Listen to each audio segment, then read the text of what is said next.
ମୁଁ ହେଉଛି ସିଲୁ। ଇବି ଏଇ ଶେଷ କରିକି ନିଜେ ଗୋଟେ ବିଜନେସ୍ କାମ କରୁଛି।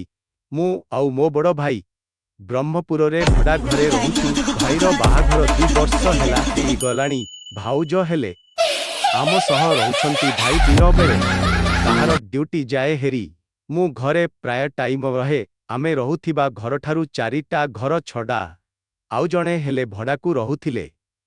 ତାଙ୍କ ନାମ ଲିଲି ଭାଉଜ।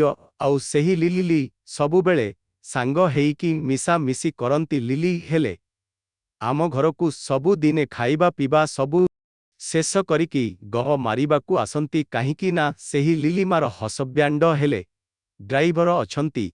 ଆଉ ଗାଡ଼ି ଚଲେଇବାକୁ ଦିନ ବେଳେ ଯାଆନ୍ତି ହେରି। ଲିଲିମାର ହେଲେ କିଛି ଛୁଆ ଜନ୍ମ ହେଇନି ଏବେ ଯାଏ। ସବୁଦିନେ ତ ଲିଲିମା ଆସନ୍ତି ହେଲେ ମୁଁ ହେଲେ ସବୁବେଳେ ଘରେ ରହୁଥାଏ। ଏମିତି ମଜାରେ ସବୁବେଳେ ଇଆଡ଼େ ସିଆଡ଼େ କଥା ହେଇ ସମ୍ପର୍କ ସବୁ ବାଧ୍ୟ ଗଲାଣି। अगर ये क्लोज कर गई ଆମ ऐसे ମୁଁ 2 बार ଭାଉଜ रिवर्सल कर जाएगा, ଆଉ उसके ରିଲିମା बाद मार्केट अगली 3 कैंडल ଜଣ ओपन ବେଡ୍ होगी, ଉପରେ नीचे आएगी और फिर ବସିକି हम इसको बाय कर ସବୁବେଳେ लेंगे। सिंपल है, ଇଆଡ଼ୁ ठीक है। ସିଆଡ଼ୁ ଗପ ମାରୁ।